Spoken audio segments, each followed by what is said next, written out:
للأسف الشديد القاتل الصامت يستمر في حصد المزيد من الضحايا. ردوا البال إخواني الكرام، ردوا البال من هذا القاتل هذا، حيث سجلت صباح اليوم واقعة مأساوية بحي مسنانة بمدينة طنجة.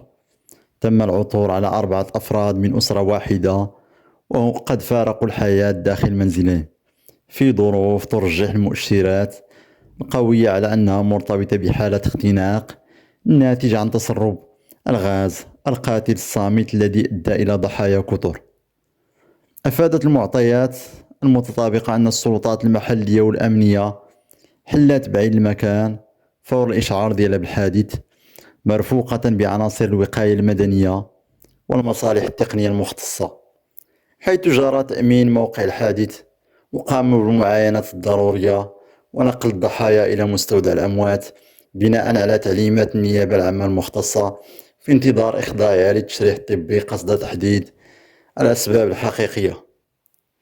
موازاة مع ذلك باشرت المصالح الأمنية تحقيقا للكشف عن كافة الظروف المحيطة بهذه الواقعة والتحقق من الفرضيات المطروحة، وعلى رأسها تسرب الغاز داخل المنزل أو القاتل الصامت الذي يؤدي إلى عشرات الضحايا سنويا بالمغرب.